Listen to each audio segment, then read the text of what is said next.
So hello students and welcome back to your own channel Gyani academy. मैं हूं नमन अग्रवाल, आप सभी का फेवरेट फैकल्टी और स्वागत करता हूं आप सभी का in the lecture number 3 of your CMA final paper number 20C, जो कि बात करता है एंटरप्रेन्योरशिप एंड स्टार्टअप के बारे में। तो बिना किसी तरीके शुरू करते हैं अपना काम। जय Shri Ram. Okay, so before we begin, जो लोग भैया हमारे साथ पहली बार जुड़े हैं फॉर द फर्स्ट टाइम, उनको मैं बताना चाहूंगा पेपर नंबर 20C के 2 लेक्चर्स ऑलरेडी हमारे चैनल पे अपलोडेड हैं, जो आपको प्लेलिस्ट सेक्शन में जाके डेडिकेटेड प्लेलिस्ट में आपको मिल जाएंगे। तो मेक श्योर कि आप इंट्रोडक्शन वाला पार्ट और हमारे इस वाले चैप्टर का प्रीवियस वाला पार्ट अच्छे से देख लो, ताकि आपको ये वाला लेक्चर भी बहुत अच्छी तरीके से समझ में आए। और मेक श्योर कि भैया आप इस वीडियो को लाइक और शेयर तो भैया करते रहना, ताकि हम मोटिवेट होते रह सके और आपके लिए नए नए पार्ट्स जल्दी जल्दी से ला सके, क्योंकि इकलौता ही चैनल आपको मिलेगा शायद से यूट्यूब में जो भैया एडिशनल जो आपके जो इलेक्टिव पेपर है उसके रिगार्डिंग वीडियो ला रहा है। 20C के रिगार्डिंग हमने ऑलरेडी 2 वीडियो ला चुके हैं और साथ ही साथ 20B के रिगार्डिंग में हमने 1 लेक्चर ऑलरेडी अपलोड कर दिया है और सून हम उसके भी फर्दर पार्ट्स लेके आएंगे। ठीक है,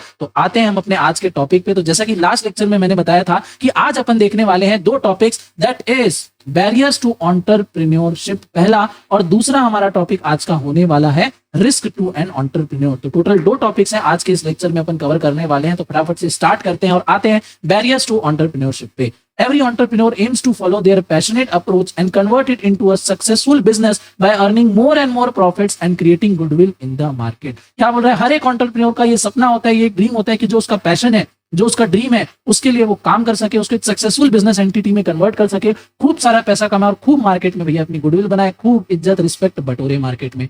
but many barriers can block the path to the success of entrepreneurship। भैया ऐसा नहीं है एंटरप्रेन्योरशिप कि आज हमको सपना आया, कल अपन ने पैसा लगाया, फैक्ट्री डाली और भैया हम परसों ही सक्सेसफुल हो गए ना। बहुत सारी बाधाएं, बहुत सारे बैरियर्स हमारे इस जर्नी में आते हैं, जिसको आज हम 1 by 1 डिस्कस करेंगे। Literature shows that there are many barriers to entrepreneurship. We need to understand why people keep away from entrepreneurship. Business barriers may be classified into 2 categories. कौन सी? तो सबसे पहला है भैया मेंटल बैरियर्स और दूसरा है आपका अदर बैरियर। सबसे पहला क्या है? Mental barrier. मेंटल बैरियर क्या होता है? तो mental barrier is a limiting belief और assumption that we have about ourselves in regard to our ability, potential, self-worth, etc. It keeps us away from doing something or acting on something। क्या बोल रहा है? Mental barrier हमारे अपने खुद के दिमाग से निकला हुआ बैरियर। क्या ये हमको आगे बढ़ने नहीं देता? हम अंडर कॉन्फिडेंट रहते हैं कि क्या पता मैं कर पाऊंगा, नहीं कर पाऊंगा, बिजनेस नहीं चला तो क्या होगा। तो हमारे मन में ना हमेशा ये लड़ाई चलती रहती है कि एक तरफ हमको लगता है कि यार करके देखते हैं, दूसरी तरफ लगता है कि यार अगर नहीं चला तो फिर क्या होगा, मैं कैसे उसको कम अप करूंगा, क्या मैं सही में बिजनेस कर सकता हूँ, यार मेरे तो घर में कोई बिजनेस कर ही नहीं रहा है, तो मैं कैसे उसको हैंडल करूंगा। तो ये सारी चीजें जो हमारे मन में जो लड़ाइयां चलती रहती है, वो एक्चुअली में एक मेंटल बैरियर क्रिएट कर देती है, जो हमको बिजनेस में आने से ही रोकती है। और अगर हम आ भी जाते हैं तो बिजनेस में हमको बोल्ड डिसीजंस लेने में बहुत ही ज्यादा रुकावटें डालती हैं। ठीक है, तुरंत अगर हमको कोई एक बहुत ही बड़ा हैवी डिसीजन लेना है तो उसके लिए मेंटल बैरियर सामने आ जाते हैं, जो हमको फटाफट से कोई डिसीजन लेने में रोकते हैं। ठीक है, लिखा है examples of entrepreneurial barriers are, entrepreneurial या मेंटल बैरियर आर। पहला क्या है? Not interested in business. In different countries people are not interested in doing business, they prefer jobs as risk are comparatively less. Job also offers a secured income, especially in government sector. Their motivation towards achievement in life is lacking। ठीक है, अपन foundation पे पढ़ते हैं भैया Maslow's need hierarchy theory. सबसे top में होता है सेल्फ एक्चुअलाइजेशन नीड। एंटरप्रेन्योर ना भैया वहां से चालू होता है। ठीक है, एंटरप्रेन्योर क्या होता है? वहां से चालू होता है। अब कुछ लोग इस माइंडसेट के होते हैं कि हमको सेल्फ एक्चुअलाइजेशन तक पहुंचना ही नहीं है, हमारी बेसिक जरूरतें पूरी हो रही है, रोटी कपड़ा मकान हमको मिल रहा है, समाज में हमारी इज्जत है, दैट्स इट, अपना नॉर्मल तरीके से काम चल रहा है, नॉर्मल लाइफ ही वो जीना चाहते हैं, कोई गलत बात नहीं है। वो लग्जरी लाइफ जीना ही नहीं चाहते, ठीक है, ना ही उनका सपना होता है, ऐसे लोग को रखो साइड में। बट ऐसे भी कुछ लोग होते हैं जो भैया लग्जरी लाइफ जीना चाहते हैं, दुबई जाना चाहते हैं, 7 स्टार होटल में रुकना चाहते हैं, दुनिया भर के महंगे महंगे कपड़े जूते पहनना चाहते हैं, रोलेक्स की घड़ी पहनना चाहते हैं, बट काम नहीं करना चाहते या करने के लिए डरते हैं, उनके पास मोटिवेशन नहीं होता। अगेन क्यों नहीं होता? सेल्फ डाउट, यार मैं कर पाऊंगा कि नहीं, फेल हो गया तो क्या होगा, सोसाइटी क्या बोलेगी, सबसे बड़ा रोग क्या कहेंगे लोग, बोलते ही हैं। तो यही चीज है कि भैया वो बिजनेस में उतने ज्यादा इंटरेस्टेड ही नहीं होते, उनको लगता है कि भैया जॉब करो, नॉर्मल अपना जिंदगी चल रही है, बढ़िया है, हर मंथ के एंड पे एक फिक्स हमको इनकम आ जा रही है, काम चल रहा है, बढ़िया सी बात है। तो ये हो जाता है कि भैया वो जॉब ज्यादा प्रीफर करते हो बिजनेस, क्योंकि बिजनेस में तो बट ऑब्वियस है रिस्क बहुत ज्यादा होता है, रिवॉर्ड भी बहुत ज्यादा होता है। जॉब में क्या है? रिस्क नहीं होता है, मतलब बहुत कम होता है कंपेरेटिव करोगे तो। और गवर्नमेंट जॉब में तो खास करके रिस्क एकदम ही लो लेवल पे चले जाता है, और यहाँ पे क्या होता है? नॉर्मल लाइफ लीड करते हैं। आगे है lack of taking decisions to start any venture. Again हम डिसीजन मेकिंग में उतने स्ट्रांग नहीं होते हैं, ठीक है। हो सकता है मार्केट में कोई अपॉर्चुनिटी है पर हमको दिख नहीं रही है, हम आइडेंटिफाई नहीं कर पा रहे हैं, या हमने आइडेंटिफाई कर लिया अब इसको कैसे सॉल्व करेंगे डिसीजन ही नहीं ले पा रहे हैं। कितना पैसा लगाना है, नहीं लगाना है, लोन लेना है, नहीं लेना है, फाइनेंसेस कैसे मैनेज होंगे, मैनेजमेंट कैसे चलेगा, डिसीजन ही नहीं ले पाते हैं कि हम कैसे बिजनेस स्टार्ट करें, कौन सा बिजनेस स्टार्ट करें, कब स्टार्ट करें, दुनिया भर की चीजें होती हैं। तो people are thinking that unless they acquire knowledge and skills about business and its operation, they will not be able to start a new venture। उनको लगता है हमेशा कि भैया मैं रेडी नहीं हूँ, शायद मेरे पास अभी वो स्किल्स नहीं है, पहले स्किल्स एक्वायर कर लेता हूँ फिर बिजनेस चालू करूंगा, और उसमें बहुत ही ज्यादा लेट हो जाता है, ट्रेन छूट जाती है, कभी बिजनेस चालू ही नहीं हो पाता है। They think that they are unable to collect financial resources। Third point is lack of confidence in business, fear of failure। जब भैया फियर ऑफ फेलियर बहुत ज्यादा बढ़ जाता है तो बट ऑब्वियसली बात है हम बिजनेस चालू कर ही नहीं पाते हैं। When confidence is lacking, fear of failure intensifies, leading to hesitation in taking risk and making crucial decision। भैया बिजनेस में एंटर होना ही मतलब क्या, भैया रिस्क में जा रहे हो, मौत के मुंह में जा रहे हो सकता है आप बाहर भी आ जाओ एकदम फ्लाइंग कलर्स के साथ, या हो सकता है आप उस दलदल में डूब जाओ। भैया रिस्क लेने की आपकी एबिलिटी होनी चाहिए, रिस्क एपेटाइट आपका होना चाहिए। कुछ लोग हैं जो रिस्क नहीं लेना चाहते हैं, नहीं लेते हैं, बिजनेस कभी नहीं चालू करते, मन होता है। कुछ लोग होते हैं जो भैया रिस्क लेके देखते हैं कि करके देखते हैं, चला ठीक नहीं चला, कुछ ना कुछ फिगर आउट कर लेंगे, इतना तो हम सीख जाएंगे। This insecurity can also hinder networking, pitching ideas and seeking investments, all vital aspects of starting and growing a business। अब भैया लैक ऑफ कॉन्फिडेंस, सामने वाले को कैसे अप्रोच करें, कैसे बात करें, तो ये सब में हम संकोच करते हैं। इससे क्या होता है, प्रॉपर नेटवर्किंग हमारी नहीं हो पाती, कॉन्टैक्ट्स हमारे नहीं बन पाते इंडस्ट्री में, हम अपने आइडियाज को पिच नहीं कर पाते हैं फॉर फाइनेंसिंग, हम इन्वेस्टमेंट नहीं ले पाते हैं क्योंकि हम पिच ही नहीं कर पाते हैं, और जितने भी वाइटल एस्पेक्ट होते हैं बिजनेस को स्टार्ट करने में या ग्रो करने में, हेजिटेशन के कारण, लैक ऑफ कॉन्फिडेंस के कारण हम सारी चीजें लूज कर देते हैं। नेक्स्ट इज आपका disapproval of family and friends. बहुत ही ज्यादा प्रेशराइज किया जाता है खास करके इंडियन कॉन्टेक्स्ट में कि भैया आप जॉब की तरफ जाओ, भैया कम से कम फिक्स इनकम आती रहेगी, बिजनेस का पता नहीं है आज चला नहीं चला, देखो कोरोना में कितने लोग बर्बाद हो गए ना, तुम्हारे साथ भी ऐसे ही हो सकता है। तुम कौन से बिजनेस फैमिली से आ रहे हो, तुम कौन सा टाटा बिरला अंबानी हो जो तुम बिजनेस चला ही लोगे, तुम कौन से इतने पढ़े लिखे हो जो तुम्हारे बिजनेस में कोई इन्वेस्ट करेगा, तुमने कुछ ऐसा क्या कर लिया अभी तक जीवन में। दुनिया भर का प्रेशर आता है एक इंडियन के ऊपर भैया जब वो बिजनेस स्टार्ट करने जाता है, और वो प्रेशर और किसी से नहीं, उनके फैमिली और फ्रेंड्स, उनके क्लोज वन से ही आता है, जिसके कारण जो पर्सन है वो अंदर ही अंदर टूट जाता है और उसका रहा सा कॉन्फिडेंस भी चकनाचूर हो जाता है कि भैया मैं शायद बिजनेस कभी स्टार्ट ही नहीं कर सकता, क्योंकि अपनों से ही उसको जो सपोर्ट चाहिए होता है वो नहीं मिलता है। तो ये सब क्या है, कुछ मेंटल बैरियर्स है रिगार्डिंग आपका एंटरप्रेन्योरशिप। नेक्स्ट आते हैं इससे हट के अदर बैरियर्स पे। Apart from the mental barriers there are other form of barrier that come in the way of developing entrepreneurship in the country. Some of these are mention below. क्या क्या भैया, lack of motivation, हम motivated नहीं है business को करने के लिए, भैया जॉब चल रहा है ठीक है रहने दो, बिजनेस नहीं करना। लैक ऑफ वायबल कॉन्सेप्ट, हमारे पास कोई ऐसा एकदम प्रूफ कॉन्सेप्ट नहीं है कि भैया ये तो चली जाएगा, ठीक है। Lack of market knowledge, market के बारे में हमको नॉलेज नहीं है कि अगर हम ये प्रोडक्ट ला रहे हैं ये प्रोडक्ट चलेगा नहीं चलेगा, कितनी प्राइस रखनी चाहिए, कैसे मार्केटिंग करना है, कैसे डिस्ट्रीब्यूशन करना है, कोई नॉलेज नहीं है। Lack of business know how, again भैया बिजनेस एक्यूमेन हमारा डेवलप बिल्कुल भी नहीं है, कैसे प्रोडक्ट को प्लेस करेंगे, कहाँ से रॉ मटेरियल लाएंगे, कैसे लेबर को हायर करेंगे, सारी चीजें हमको नहीं पता। टेक्निकल नॉलेज हमारे पास नहीं है। अब बिजनेस में एक ही चीज थोड़ी ना होता है, दुनिया भर की चीज होती है भैया। सोशल मीडिया में आपको कैसे मैनेज करना है, पब्लिक के साथ कैसे रिलेशन आपको बिल्ड करना है, मशीन कौन सी लानी है, कैसे चलानी है, सारी चीजें। मोनोपोली हो जाता है भैया। अब कुछ बिजनेस में आप एंटर ही नहीं कर सकते हो, बहुत ज्यादा उसमें एंट्री बैरियर होता है बहुत ज्यादा, या तो आपको कैपिटल चाहिए या लॉ ही ऐसे है कि आप एंटर नहीं कर सकते, तो इस कारण भी दिक्कत होती है।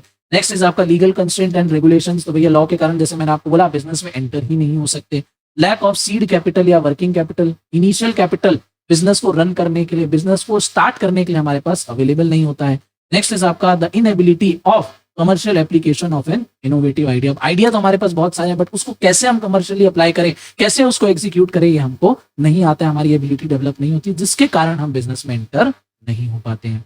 आगे लिखा है the aforesaid mention barriers come in the way of developing entrepreneurs. To develop an entrepreneurial quotient, we need to inform the young generation about the rewards of the entrepreneurship। क्या बोल रहा है, और यही सारे अक्सर बैरियर्स क्या होते हैं, अब जो नॉर्मल बिजनेस है उसके यहाँ तो नहीं आ रहे वो सॉल्व कर दे रहा है। ये किसके लिए आते हैं, जनरली नए एंटरप्रेन्योर्स के पास आते हैं, यंग लोगों के पास आते हैं, जो नया नया बिजनेस चालू कर रहे हैं उनके पास आते हैं, उनको कोई गाइड करने वाला नहीं है। इसीलिए बोला जा रहा है कि भैया गवर्नमेंट को या सीनियर्स को गाइड करना चाहिए, बताना चाहिए एंटरप्रेन्योर्स के रिवॉर्ड्स के बारे में, जिसके कारण वो मोटिवेट हो सके और बिजनेस में एंटर हो सके। क्लियर बात है एकदम? हाँ जी सर। अब देखते हैं अपन रिस्क ऑफ एन एंटरप्रेन्योर। एक एंटरप्रेन्योर बिजनेस में क्या क्या सारे रिस्क को फेस करता है, क्या क्या रिस्क उठाता है। There are many famous example of entrepreneur who took huge risk when starting a business. Mark Zuckerberg took a huge risk to create the Facebook, including dropping out of college, moving his business to busy and booming Silicon Valley, turning down warrant offers, running the business the best he possibly could through his 20s। क्या बोल रहे हैं भैया कि एक entrepreneur के लिए बहुत सारे रिस्क होते हैं बिजनेस में स्टार्ट करने के लिए। मार्क जकरबर्ग एक एग्जांपल है।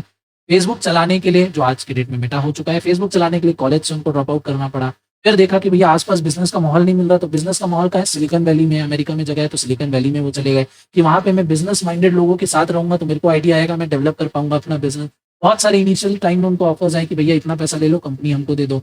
उसको भी फेस करना, मन को कंट्रोल करना कि नहीं भैया मुझे कंपनी नहीं बेचनी, हो सकता है आगे जाके मैं उसका 100x पैसा कमा सकता हूँ। तो यही भैया आज के डेट में भैया $1 बिलियन वैल्यूएशन पे वो कंपनी बैठी हुई है। ठीक है, तो ये सारे रिस्क होते हैं जो वो अपने 20s में उन्होंने फेस किया, बट उसको फेस करके वो निकले हैं। तो भैया आज पूरे वर्ल्ड में लोग जानते हैं और आज उनके प्रोडक्ट्स हम डेली बेसिस पे इंस्टाग्राम हो, व्हाट्सएप हो, फेसबुक हम यूज कर रहे हैं। आगे लिखा है there are 5 kind of risk that entrepreneurs take as they begin starting their business. Starting में ही, बिजनेस के स्टार्टिंग में ही 5 टाइप के रिस्क आते हैं जो कि दिया गया है नीचे। पहला है भैया founder risk. Founder risk considers who the founders of the company are, if they get along and how they will work for the company. Starting में भैया फाउंडर्स कौन है कंपनी के, ठीक है। अब एक फाउंडर है, 2 है, 3 है, भैया फाउंडर्स के बीच में आपस में बॉन्डिंग कैसी है, क्या वो बिजनेस चला पाएंगे या नहीं चला पाएंगे, तो फाउंडर्स के ऊपर सबसे पहले क्वेश्चन मार्क रेज होता है। Next is product risk. वो क्या प्रोडक्ट डेवलप कर रहे हैं। Product risk takes into accounts the engineers creating new products for the business and how they will recruit the other product engineers. भैया प्रोडक्ट कैसे बनाएंगे, प्रोडक्ट बनाने के लिए लोगों को कैसे रिक्रूट करेंगे, रॉ मटेरियल कैसे आएंगे, रिसर्च एंड डेवलपमेंट कैसे होगी, ये सारे रिस्क होते हैं। नेक्स्ट इज आपका मार्केट रिस्क। मार्केट रिस्क क्या है आपका। Market risk looks at the problem you are solving with your product and how consumer will react. आपने प्रोडक्ट तो बना लिया, अब आएगा मेन टेस्ट कि भैया क्या आपके कंज्यूमर उस प्रोडक्ट को एक्सेप्ट करेंगे या नहीं करेंगे। मार्केट में भी आपको पता है बहुत टाइप के प्रोडक्ट हैं जो हर कोई यूज नहीं करता। कुछ प्रोडक्ट आते हैं, बहुत मार्केटिंग करते हैं, बट प्रोडक्ट में दम नहीं होता, साइड लाइन हो जाते हैं और कोई पूछता भी नहीं है उनको, ठीक है। या कुछ प्रोडक्ट होते हैं, आते हैं, बढ़िया चलते हैं, बट टेक्नोलॉजी के साथ अडेप्ट नहीं करते तो मार्केट से अपने आप आउट हो जाते हैं। हमारे पास बहुत सारे ऐसे एग्जाम्पल है। नोकिया है, एंड्रॉइड पे शिफ्ट नहीं हुआ, मार्केट से बाहर हो गया। सैमसंग जो मार्केट में भैया बहुत छोटा प्लेयर था, बहुत सारा मार्केट उसने ग्रैब कर लिया। फिर कोडेक का कैमरा डिजिटल पे बहुत लेट शिफ्ट हुआ, मार्केट उसके हाथ से चले गया। बहुत बड़ी कंपनी थी, एनरॉन स्विच नहीं कर पाया, खत्म हो गया काम उसका। नेक्स्ट इज आपका कंपटीशन रिस्क। अब competition risk looks at how you differ from other similar organisation and companies. आपके प्रोडक्ट में ऐसा क्या नया है जो कस्टमर ने आज तक देखा ही नहीं, उसने एक्सपीरियंस ही नहीं किया, तभी तो आपका प्रोडक्ट है भैया जो मार्केट में चलेगा। सेम टाइप का प्रोडक्ट 50 निकाल दो भैया, चलेंगे 2-3, बाकी बस किसी तरीके से सर्वाइव करते रहेंगे। और अगर आपके प्रॉफिट मार्जिन उतने अच्छे नहीं है तो भैया इवेंचुअली आपको बंद करना पड़ेगा। तो कॉम्पिटिटर क्या कर रहा है, आपको उसके रिटर्न में क्या करना है, उसकी क्या स्ट्रेटेजी है, उसके लिए आपके पास क्या काउंटर स्ट्रेटेजी है, सब चीज देखना पड़ता है। Next is sales execution risk. Sales execution risk helps you look at how to sell your products to consumer by presenting them solution to their problem। Sale कैसे करोगे आप अपने प्रोडक्ट की, सेल्स पिच आपकी क्या होनी चाहिए, आखिरकार कंज्यूमर अपना पैसा देके आपका प्रोडक्ट क्यों ले, आप ऐसी क्या प्रॉब्लम है जो सॉल्व कर रहे हो, क्या सॉल्यूशन आप प्रोवाइड कर रहे हो जिसके कारण कंज्यूमर भैया अपना हार्ड अर्न मनी आपको देने को रेडी होगा। तो ये है कुछ 5 टाइप के रिस्क। पहला रिस्क क्या है, फाउंडर रिस्क। क्या फाउंडर उतना कैपेबल है कि वो बिजनेस को रन कर सकता है, बिजनेस बना सकता है। Second is product. क्या आप ऐसा प्रोडक्ट और सर्विस मार्केट में ला सकते हो जो कोई प्रॉब्लम को सॉल्व कर रहा है। क्या मार्केट आपके प्रोडक्ट को एक्सेप्ट करेगी। कंपटीशन से आपका प्रोडक्ट कितना अलग है, कितना हटके है, क्या डिफरेंट चीज आप उसमें कर रहे हो, प्लस आपकी सेल्स पिच क्या होगी। बट ऑब्वियसली बात है, नई नई कंपनी है, कोई आपके ऊपर ट्रस्ट नहीं करेगा, आपको आपकी गुडविल बनानी पड़ेगी। और गुडविल बनेगी भैया आपके सेल्स पिच से, सेल्स एग्जीक्यूशन से। अगर आपका सेल्समैन कन्विंस कर लेता है और आपके प्रोडक्ट में दम है, बट ऑब्वियसली बात है आपको मार्केटिंग में बहुत ज्यादा खर्चा नहीं करना पड़ेगा। वर्ड ऑफ माउथ से फ्री में ही आपकी मार्केटिंग हो जाएगी और लोग आपके प्रोडक्ट जो है बढ़िया तरीके से खरीदेंगे, आपकी सेल्स और रेवेन्यू फटाफट से बढ़ते जाएगा। बट वही अगर आपका सेल्स एग्जीक्यूशन प्रॉपर नहीं है, आपका सेल्स एग्जीक्यूटिव बहुत ज्यादा मोटिवेटेड नहीं है प्रोडक्ट बेचने से, उसको लगता है कि भैया बेचूं बेचूं नहीं बेचूं नहीं बेचूं, महीने के आखिरी में मेरे को अपने 7-8 हजार मिल जाएंगे, बस ठीक है, कंपनी बेच रही है, चल रही है, भाड़ में जाए, मैं अपना भैया दूसरी कंपनी ज्वाइन कर लूंगा। तो अगर आपकी सेल्स एग्जीक्यूशन बेकार है, ये सारी चीजों के ऊपर पानी फिरने वाला है। तो एक एक चीज आपकी बराबर होनी चाहिए। अगर फाउंडर में दम नहीं है, वो अगर मार्केट के साथ अडेप्ट नहीं कर पा रहे हैं, प्रोडक्ट कितना भी अच्छा हो मार्केट में नहीं चल पाएगा। प्रोडक्ट अगर आपका बेकार है, कंज्यूमर उसको एक्सेप्ट नहीं करेंगे। कॉम्पिटिटर अगर ज्यादा अच्छा प्रोडक्ट कम प्राइसेस में ऑफर कर रहा है, वो मार्केट ले जाएगा, आपको कोई पूछेगा नहीं। तो ये सारी चीजें, हर एक चीज सब पे भारी है। अगर एक भी चीज यहाँ पे गड़बड़ाई, पूरा आपका बिजनेस जो है गड़बड़ हो सकता है। तो दिस वाज हमारा आज के लेक्चर का टारगेट, जो कि यहाँ पे पूरा होता है। नेक्स्ट आपको टॉपिक्स दिख रहे होंगे, प्रोसेस ऑफ एंटरप्रेन्योरशिप, और उसके नीचे अगर हम जाएंगे तो आएगा myths of entrepreneurship and startup. ये दो लास्ट हमारे टॉपिक बचे हुए हैं regarding this chapter, that is building the entrepreneurial question, जो कि हम कवर कर रहे होंगे नेक्स्ट पार्ट में। इस पार्ट को आप जितना बढ़िया रिस्पांस दोगे फटाफट से, जैसे ही 21 लाइक्स का हम टारगेट रखते हैं, जैसे ही वो पूरा हो जाएगा नेक्स्ट पार्ट आपको उतनी ही स्पीड से मिलने वाला है। तो मिलूंगा आपसे एक और नए लेक्चर में, तब तक के लिए आपको वैल्यूएबल टाइम देने के लिए दिल से धन्यवाद।